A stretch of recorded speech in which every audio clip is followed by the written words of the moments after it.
Hello, hello, hello! Scott Possley here with Imperfection Wellness. Another episode. I'm thinking this is going to be a shorter one, but who knows? Let's get started. Meditation! Why would I want to meditate? Come on. I have too many thoughts. I'm too busy. I've tried meditation before. It didn't work. I know someone who meditates and they're weird. Well, you know what? We're all weird. That is the human experience. So let's get over that. In a prior episode, I talked about left nostril breathing, where literally, if you're paying attention to me when I'm walking down the street and you see me doing this, you know that I'm trying to calm and relax my nervous system. So head on over there. I don't know, can I do a thumbs up? And will that, I've never done that before where I point up and it's supposed to link the video on nervous system. I'll try to link it at the end of the video. But nervous system activation is such a thing that I think is underappreciated. And I'm always talking about the ego. The ego is that part of us that judges, rates, and compares. It tells us our sense of self. It ties in with our nervous system, which is scanning the environment for safety and security. And I think there's an interplay of our thoughts, our feelings, our emotions, our psyche, our nervous system, our ego. It's all coming into play. I grossly simplify it for sake of understanding. And so instead of trying to get it perfect, I'm trying to make it palatable for me. And if it's palatable for me, I'm hoping that it's palatable for you. But with that nervous system is this feeling of overwhelm. And that feeling of overwhelm can be, there are times, even today at work was just a lot was going on all around me. And I started picking up other people's energy. I didn't mean to, but I did. And so in picking up other people's energy, I start, my nervous system, I'm holding on to this energy and it starts coursing through my body. And then I'm in a heightened state and my nervous system is activated towards the sympathetic nervous system response. That's the fight, flight, freeze, fawn. And that's cortisol, adrenaline, these chemicals that are meant to get me out of the danger. I'm either going to fight to get rid of the danger or I'm going to flee to get away from it. But guess what? We're not fighting or fleeing, we're carrying it with us. So what's the other nervous system activation we can do? The parasympathetic. And in that nervous system video I talked about, I talked about sorry, trying to find my words. I talk about the two nervous systems, but the nervous system is even more than the parasympathetic and sympathetic. It's also the enteric. And again, very complex. And though I'm a PA by training, I always tell people I'm a layperson when it comes to this. Yes, I study it. Yes, I understand it, but it's complex and I'm not here to make it overly complex. I'm here to, again, help you understand what's going on. So with that nervous system being activated and we're in that heightened state of fight or flight, these chemicals are not meant to be long term. They're meant to get us out of the danger and then shake off that energy and then come back into the parasympathetic nervous system activation. The parasympathetic nervous system is the rest, the digest, the restore. And by a show of hands, because of course I can't see any of you, by a show of hands, raise your hand if you've had a sleepless night, if you've had an overwhelming feeling, if you feel like the world's just in a state of disrepair, if you're having a hard time kind of thinking about what tomorrow's going to be. I got good and bad news, and it's the same statement. Other people have felt like this before. 20 years ago, 100 years ago, 300 years ago, 1,000 years ago. We're not the first to have it, but we are the first to be so interconnected 24/7 with this little device here. Constantly on, never letting our nervous system, our sympathetic nervous system relax. That's why we start today with something. I'm going to go through a couple of things. In prior videos, I talk about intentional repetition. These are all layered, but depending on when you come into a video, you might not have those other videos. So the intentional repetition is to be helpful, but I try to reference other videos so you can go more in depth. But with nervous system activation, it can go two ways, sympathetic or parasympathetic. You got the sympathetic down pat. You know how to feel overwhelmed. You know how to go into fight or flight. But what do you do to cope with it? For me, I drank. For some people, it's exercise. For some people, it's eating, drugs, sex, name a behavior. And I'm not critiquing any of those. But for me, my numbing agent of choice was alcohol because I didn't know what was going on with my nervous system. And when I felt that sense of overwhelm, I didn't know what to do.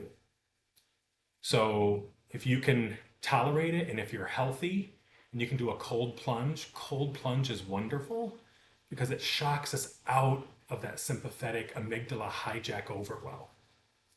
One of my friends told me you can even try sticking your hand in a bowl of ice water. I've actually taken super cold showers in the winter, but sometimes if you can't do that, I'll stick my face in a bowl of ice water. Again, if it's medically safe. Those help you get out of the immediate overwhelm. But what about the day in, day out? Again, in that other video on the nervous system, I talk about breathing techniques. A couple of the different breathing techniques, box breathing. And let's do a quick box breathing exercise right now. You can do it while watching this. You can do it while driving. You can do it while at your work meeting. And all that you're going to do is count to 4 as you inhale. Okay, I just exhaled. And with box breathing, we're supposed to hold the exhale at the top, but it's hard to teach box breathing and talk. So let's do that again. So inhale for a count of 4. Hold that inhale for a count of 4. 1, 2, 3, 4. Now exhale for a count of 4. 1, 2, 3, 4. And hold that exhale for a count of 4. 1, 2, 3, 4. Just talking through it, I felt calmer.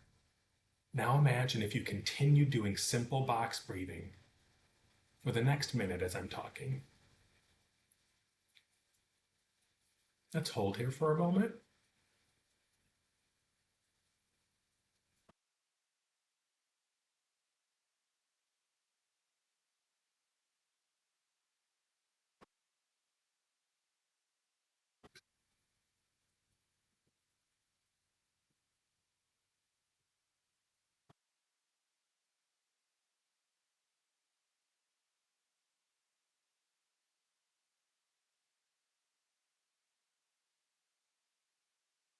I probably should have told you to continue doing box breathing because that's what I was doing.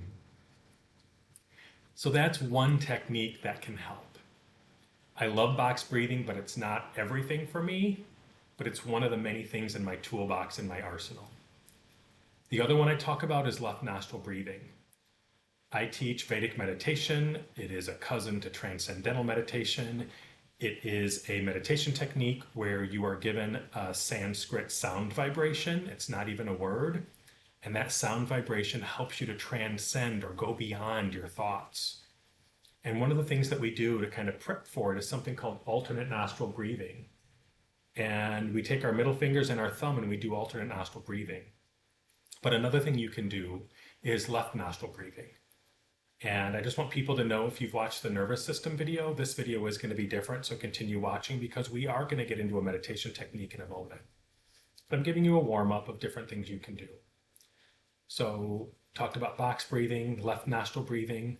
Left nostril breathing helps activate the parasympathetic nervous system.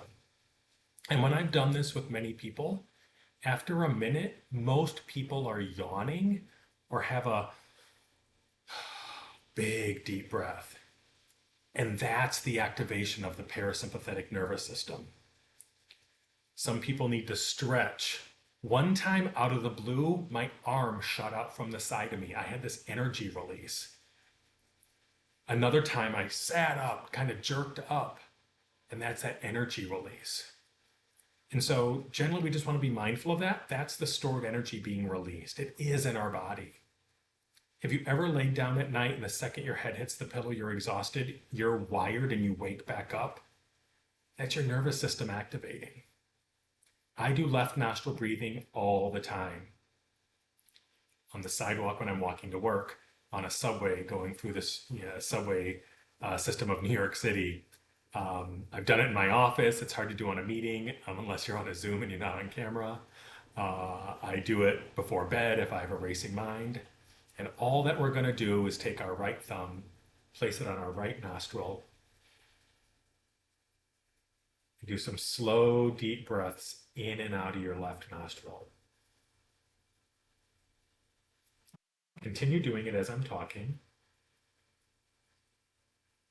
And let's let go of this idea that we look silly. Acknowledge that we look silly, but let go of it.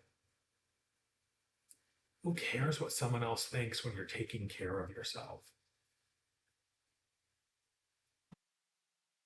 I remember when I first learned this, I'm like, I'm never going to do left nostril breathing. It looks absurd. And literally walking to work, I will do this.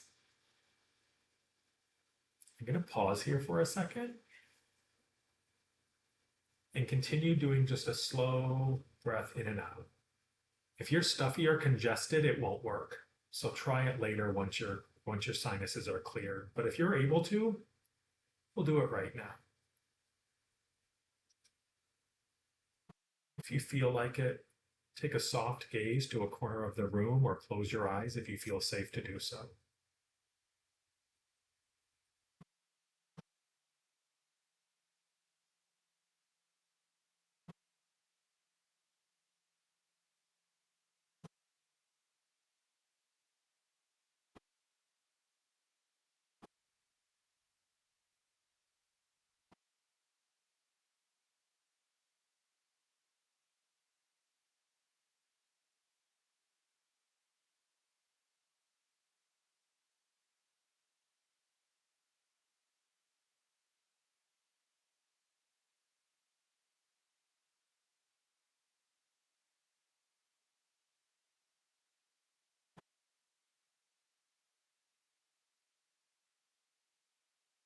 And when you're ready, gently open your eyes. I don't know about you, but I automatically feel more relaxed. As soon as I closed my eyes, I yawned. That wasn't fake or forced for the video, that was real. And even since just starting the video, I was a little more energy coming out of work, coming out of walking home on the streets of New York City, the chaotic energy that I sometimes pick up, shaking a little bit of energy off. Wow, I feel calmer. That took a couple of minutes. I'm looking right now. We're about 12 minutes into this video. If we do this once or twice a day, and it's that simple, wow. So write it down on a card, LNB, left nostril breathing. Put it on your mirror for when you brush your teeth. It's hard to do brushing your teeth. But before you go to bed, when you wake up in the morning, on your way to work,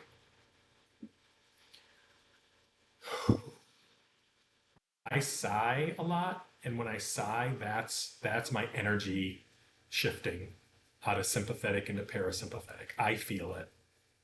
Now, that being said, I've been doing Vedic meditation since 2015. I've been doing mindfulness since the early 2000s. And so my body might be more in tune. So if you don't feel it, that's okay. Don't expect anything other than you're doing it. And when we look to outcome, we're expecting something. So let go of expectations.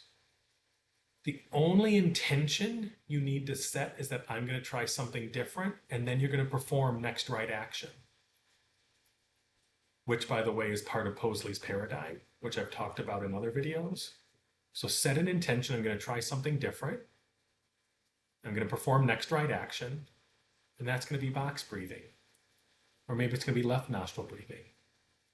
Or maybe it's going to be a simple meditation technique. I can totally feel right now already how I've adjusted. If you go to the beginning of this video, I think you'll see I was more animated, my speech was faster, and now I just... And if you feel like it, shake that energy off. If you're listening to this, get up, jump up and down 25 times and count, or do 25 jumping jacks. because the act of counting and performing a physical activity takes you out of identification with ruminating thoughts, shifts it just enough. Put your face in some ice water if it's safe. Put your hand in some ice water. Take a cold shower. Dance. Shift your energy. Because if you don't shift it, you store it. Now, the beauty of left nostril breathing is that it's going to naturally take us in to a meditation practice. When we are on these devices constantly, our brain is wired. We're getting dopamine hits and we're being stimulated, whether you realize it or not. And that wiring just continues. And that pathway's been created. I call it pattern behavior highway. It's a neural pathway. But the beauty about our brain and our nervous system is that it can be rewired. Something called neuroplasticity. And my pattern behavior highway is very specific. When I go into work mode, I know what's going on. And that's so easy for me. That's why I come back to awareness. Where's my energy right now? Today something at work happened and I'm like, ooh, I am activated. And when you're activated, you're aware and you're able to make a decision. But when you're triggered, that the bullet's out of the gun and you're on autopilot and you're spiraling perhaps. And when this activation happened, I was able to bring my awareness and say, okay, I need to do something different right now. And I was in a crowded office and I knew I needed to walk and to move. And so I went outside and I walked around the block, shook off the energy. But if you're able to, do a minute or two of left nostril breathing and come right into this simple meditation practice. Now, I hope you're open to trying this because you're watching and hearing these words. And again, now we're about 17 minutes in. So you're interested, but there might be skepticism, and be okay with the skepticism. That's outcome-based. Let's come back to process. I'm setting an intention to try something different, and the next right action is trying this meditation.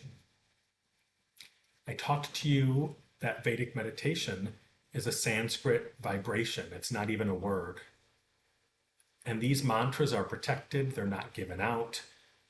Certified or trained teachers have a ceremony, and it's a very beautiful practice. And Vedic meditation is 20 minutes twice a day.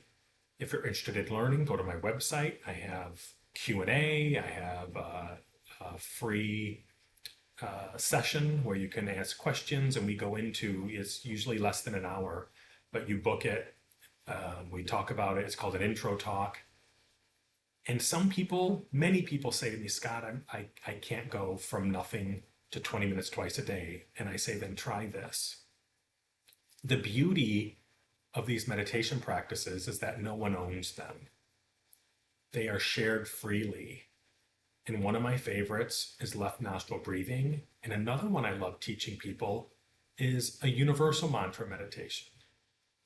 And that universal mantra meditation is the word so hum. And so hum is Sanskrit, and it's said to represent the sound of the breath on the inhale, so, and the exhale, hum. And the beauty, again, of this technique is that it welcomes thoughts. Thoughts are a part of the meditation. We don't tell you to clear your mind, because if I tell you to clear your mind and not think about a pink elephant, what are you thinking about? I hear this one all the time, so I had to use it.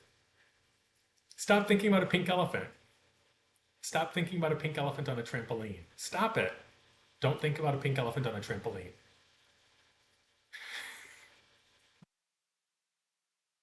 And now I got the giggles.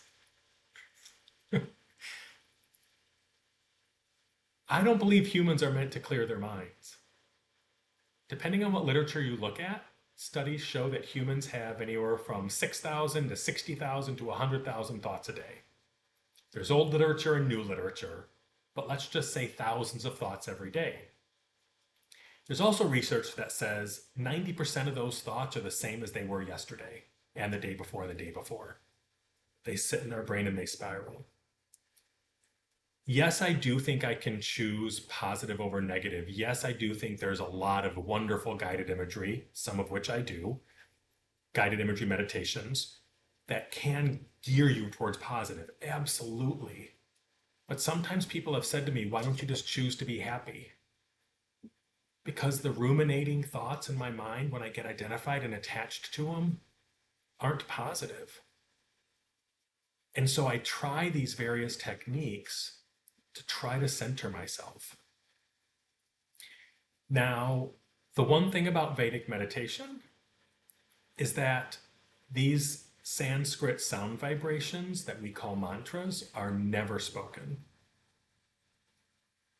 They are handed down from instructor to student. So when I became a teacher, I was given them, and they're never spoken again until it's passed on to a student. And then they never repeat it. It's mentally absorbed and used that way. Because we don't want it at the forefront of our brain. We want it on the sidelines. And when we're ready to meditate, we gently and effortlessly come back to this mantra. And as we're thinking it, it's a transcending mantra. It's a specific mantra. There are so many mantras out there. And the ones that are freely given away, I think they're great. But I have to say, as someone who's done meditation from a mindfulness perspective, who has done guided meditation, who has done focus meditation, like focusing on an object or a candle, great, they're all wonderful. Whatever works for you, keep doing it. But for me, Vedic meditation offered more.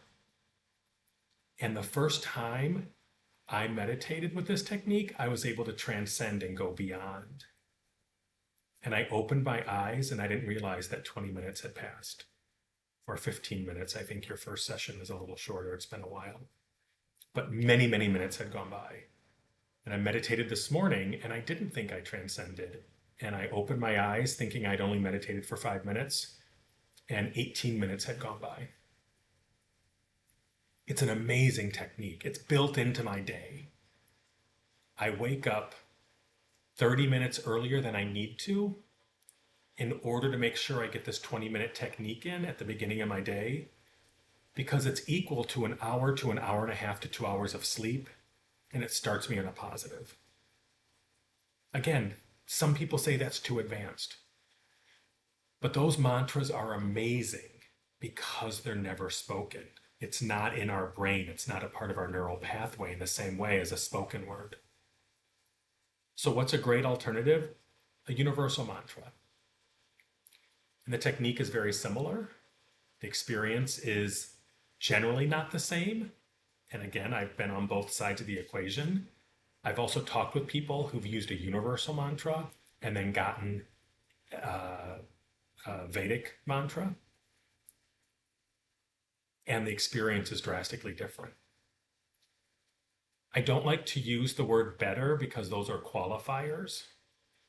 And, we're looking at what's good, what's better, what's worse, what's the worst. And these qualifiers get in our brain and then our ego attaches to them and we go right back to outcome.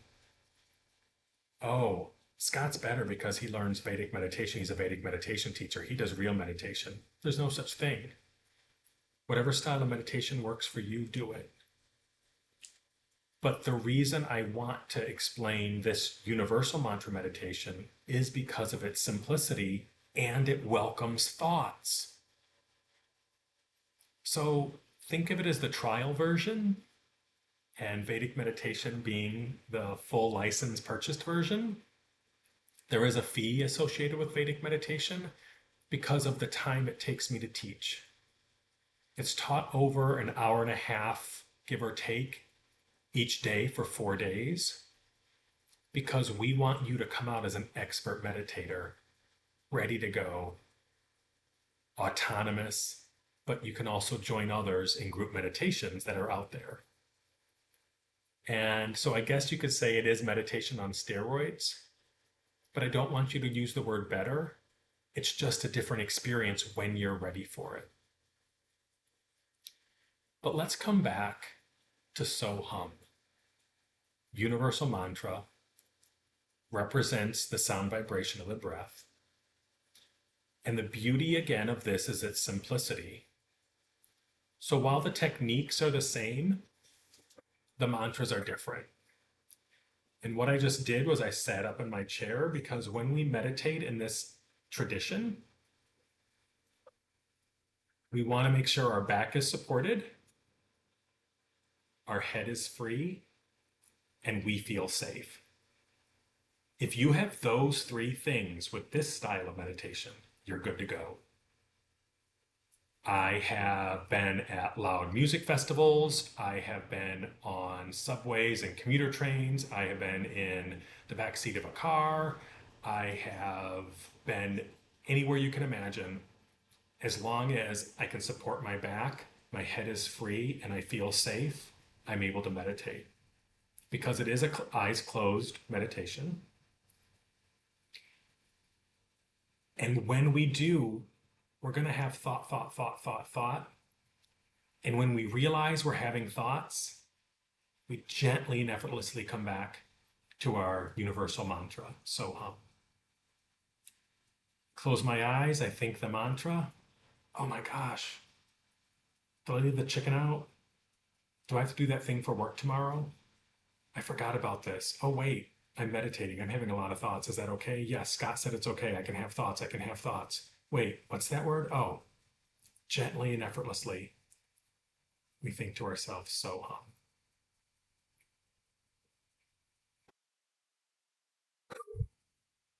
Again, even talking about it calms me. And so my mission is to teach people where they are.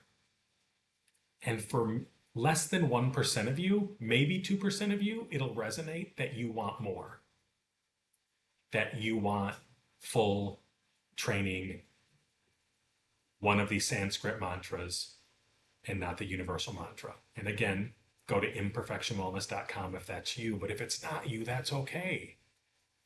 I still want you to try a breathing technique, and I still want you to meditate. So I'm looking at the clock here, and I guess I'll set a little timer. And I would like to do, I was talking to a friend who said 5 minutes sometimes seems like a lot. So let's do a 3 minute. Can we commit? Can we set an intention to do a 3 minute mantra meditation together? Now, there's a very good chance, I'd say 99.99, if not 100% chance, that when you meditate, someone else in the world is meditating. For sure, without a doubt. And when that combines with what you're doing, it's exponential. I do believe in energy and frequencies, and I do believe they radiate out from us, and I do believe we pick up on others people's energies. And so what I'd like to do is to first make sure you're sitting in a position where your back is supported, your head is free. And that means if your head falls or if it turns to the side, we don't want to rest our head back. We don't want to be lying down because that can signal the body that it's time to sleep. So we're just going to sit here. We're going to let thoughts come, and we're going to hold on acting on any of those. When I first started meditating, I would have a thought and I'm like, oh, I need to break my meditation because I don't want to forget. I was told, don't break meditation. Say, I'm going to remember that. And when I open my eyes, I'll remember that, then I'll write it down. So for 3 minutes, if you feel safe and you're in a bathroom stall, is your back supported? My friend had a situation where his back was supported and he was able to meditate in a bathroom stall. In a bathroom, at home, on your couch, on a chair, in your car, not driving obviously because your eyes are closed.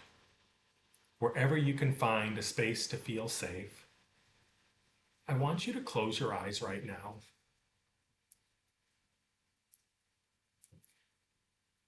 And as you're closing your eyes, I want you to let your thoughts come.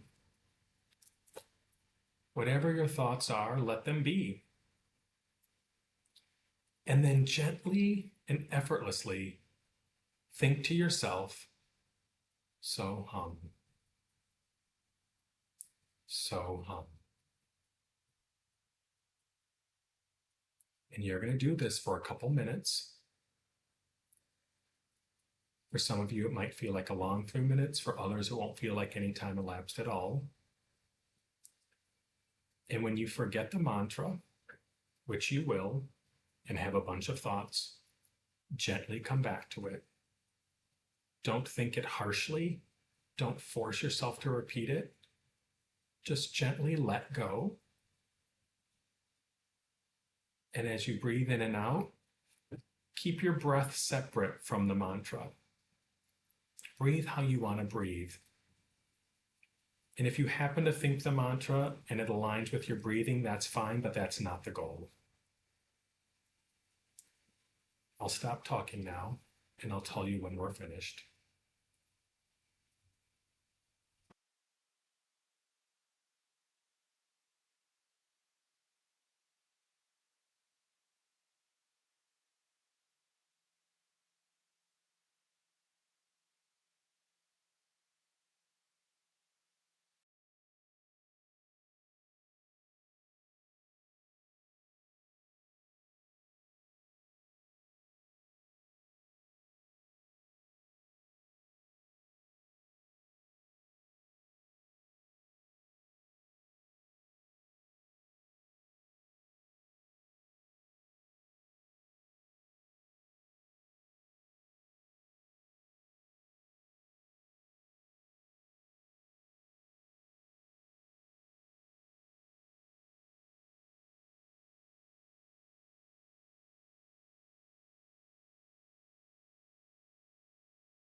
Okay, while keeping your eyes closed, gently and effortlessly let go of the mantra. Take a few slow, deep breaths. If you want to, you can end with a couple of left nostril breathing breaths. You're ready, open your eyes.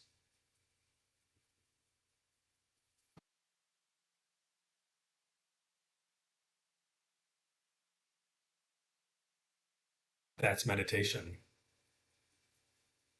You meditated. Thoughts and all.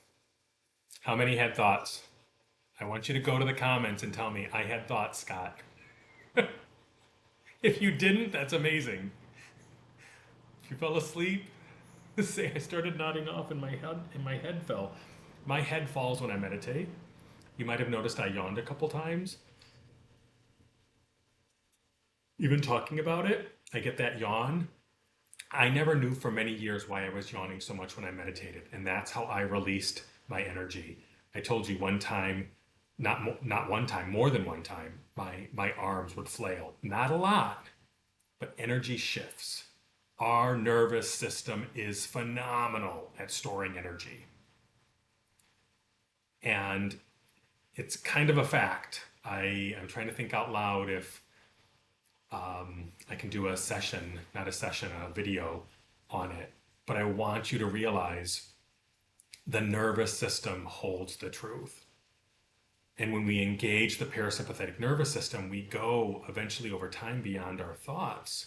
We can start releasing that. And it just naturally releases over time. In 3 minutes, not a lot's happening, but you are able to activate the parasympathetic nervous system.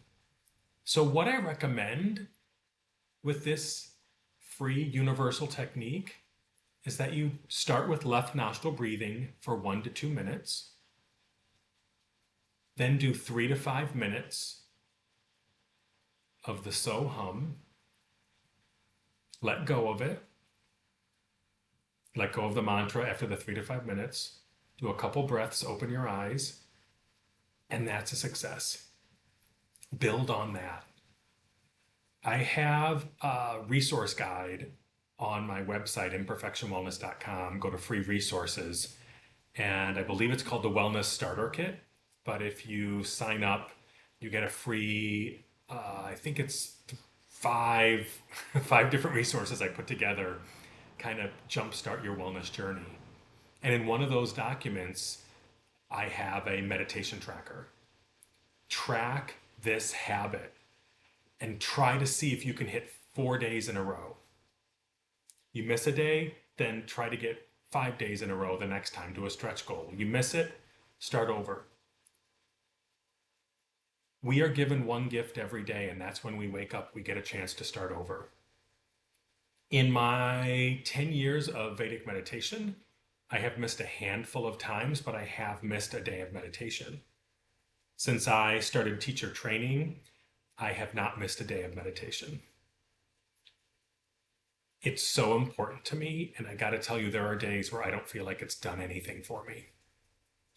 There are people you will talk to who will say it changed their life and they don't have bad days at all anymore. That's awesome. I believe that for them. That's not my story.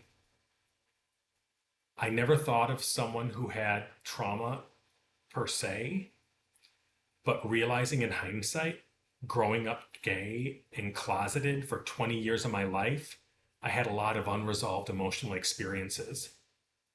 I became a chameleon and a people pleaser because I didn't know who I was and I didn't know if I'd be loved or supported, and my emotional attachments were wackadoo. That's trauma. The simplest definition I ever found of trauma is that it's an unresolved emotional experience. So for some people who find Vedic meditation and it changes their life and they've never had another bad day, that's amazing. When I found Vedic meditation, I still had sleepless nights. I still had problem drinking. I still needed alcohol to numb and to cope. So meditation wasn't a one and done for me, but it was a huge instrumental part. And that's why I'm trying to take my years of experience and whittle them down into the nervous system, into the left nostril breathing, into a universal meditation technique, because we need more meditators out there. If the collective consciousness increased those who meditate by 1 or 2%, the effects would be exponentially huge. And then on top of that, if we can layer what I teach in Possley's paradigm, also on my website, also in my book, More Than My Thoughts, that if we can start identifying our ego, our psyche, our nervous system, and start activating our parasympathetic nervous system, getting out of this fight or flight sympathetic, realizing a 24/7 news cycle is too much for us to handle, realizing there is no internal enemy. There is no us versus them. There isn't. That's the ego's fear, and we're capitalizing on it. And people who know how to capitalize on it are doing that. Our current political system is capitalizing on it. I don't know if they realize it. But I was an undercompensator. When my ego said I was less than, I undercompensated and I shut down. But other people who are scared, because the ego is fear-based, they overcompensate. You know, we think of people, oh, he's an egomaniac, he's a narcissist, or she's a narcissist. But what if we're all egomaniacs because we don't realize that our ego is driving a lot of our behavior? And so once we come into awareness of this and realizing, wow, what Scott said is true.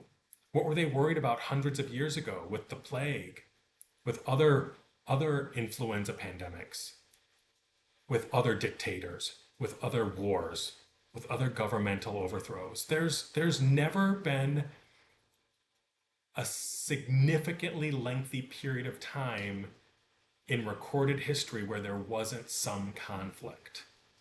And I make a very bold statement. It's because we are so identified with our egoic self. And ego comes from a place of lack, scarcity, and fear. And if we can start teaching young kids and teaching ourselves that we are more than what our thoughts say about us in the world around us. The opening quote in my book, More Than My Thoughts, is this: The greatest atrocity to affect humankind is that we believe what our thoughts say about us in the world around us. And I was talking to a friend one day who said, how can you say that? When you look at all the wars and atrocities and the human rights violations that happen day in, day out, how can you say that that's the greatest atrocity? And I said, because the wars and the atrocities against humans are because of the ego. There is not scarcity and lack. There is enough wealth and resources and food and healthcare and education to support the world. But because the ego creates this us versus them, what is mine and ours, what is theirs, and who are they coming to take what I have? So I got to marginalize them and get a collective group of people against them, whoever they are. That's the history of the world. And we have evolved just from an awareness perspective. When I was growing up, we didn't talk about this, but there is a consciousness awareness. And by you getting to this point in the video, you're open to something. You're looking for something. I'm not saying I have all the answers, but I do know what I know has changed my life and my outlook. I have worth and value. I know that I'm not too much. I'm enough. And I don't resonate with everybody because everybody doesn't resonate with me, but that's okay. But if we can start identifying when we're in ego and nervous system overload, and we have these emotional, unresolved emotional events in our lives that come out, whether we call it trauma, call it whatever you want, when we start addressing them and when we stop creating chaos, because chaos becomes comfortable, becomes that pattern behavior highway, because at least when things are chaotic, I don't have to think. And I was talking to a family member one day, and I said, do you realize you sometimes create chaos and choose the harder path? And this person said, I know. And I said, have you ever thought about pausing and sitting for just a moment in silence with me, taking a breath? And this person instantly burst into tears and said, I can't. This person didn't feel, ooh, oh, it's heartbreaking. This person didn't feel inherent value and worth just in being who they were. And I think it tugs at my heartstrings because that's how I used to feel. And I never want anyone to feel like that because I lived like that for most of my entire life, starting at a very young age, into young adulthood, into full adulthood, up until a couple of years ago. And that's why I'm screaming this from the rooftops. And that's why I will continue to be intentionally repetitive, because we live in a society that'll come down on us and continue using fear mongering and marketing and social media and algorithms to tell us we are less than. And I'm here to say mental health is a human right that all of us should benefit from. And that's why I am doing this video series. And that's why I'm putting myself out there in a vulnerable way, perfectly imperfect, imperfections and all. An edit here or there, but what you see is what you get. And I've had these ideas inside of me for a couple of years now, but the perfection prevented me from doing them because I don't look like this influencer and I don't have followers and I don't have likes, and who's going to want to listen to me? Doesn't matter. You're listening. And I hope some of this resonated with you. I would love for you to put in the comments what resonated with you. The box breathing, the left nostril breathing, the nervous system, the universal meditation. Tell me if you've never meditated before and you did a little 3-minute, 2-minute, 5-minute meditation. Tell me in the comments, are you going to meditate again? Tell me in the comments what you'd love to see in the next video. This is my passion. I hope it comes across. And if it doesn't resonate with you, that's fine, because it might not. Well, you've watched it this far, so it must have resonated. And I guess ending, I don't know how to say this. I guess ending, I don't want to end on a high note, a low note, but One other thing I realized is a lot of those closest to me in my life are not on the same wellness journey I am. And learning to navigate in sobriety with wellness being such a huge part of my life, I don't resonate the same with some beautiful people who've been in my life. And I realized a lot of what we did revolved around drinking. And they're not better or worse, nor am I for drinking, not drinking, or the closeness of our relationships. It's just changed. And that's okay. But in being lost and overwhelmed and wondering, how did I go through this wellness revolution, this personal awakening to feel disconnected? And I was searching for answers. And I said, well, you got to push outward and create a community outside of you, because I know I'm not alone in this. And you're not alone either. More to come. Get on my email list. Go to imperfectionwellness.com and click on the newsletter. Just go to the website, click and play around. I think the only thing I charge for right now is my book. Well, I have two books out, a young adult book and an adult book. I think my books, and if you want to learn Vedic meditation, and if you want to know more about Vedic meditation, sign up for one of the introductory classes. Usually it's one or two people, so it's a very personal session. Whoops, I got to mute this just a second.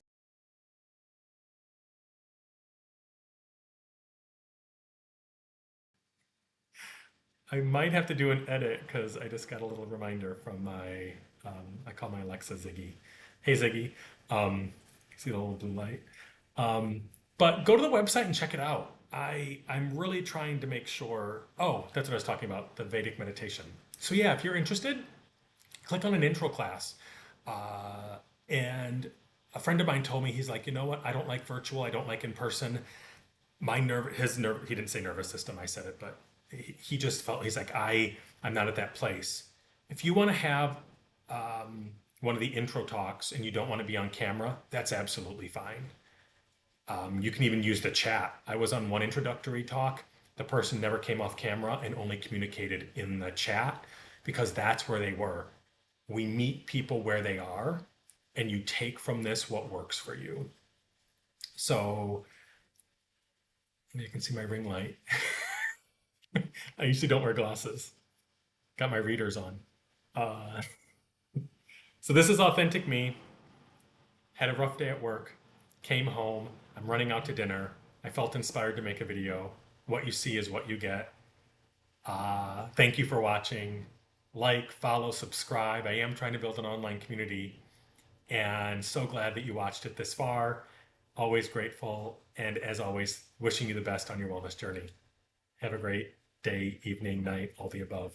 Try some left nostril breathing. Let me know how it goes. Try some universal mantra meditation. And I'm going to try to make a how-to video, a specific universal mantra guided meditation. And this is inspiring me to get that on my to-do list. But if I don't get it on my to-do list, you still have this video. So have a great night. Bye-bye.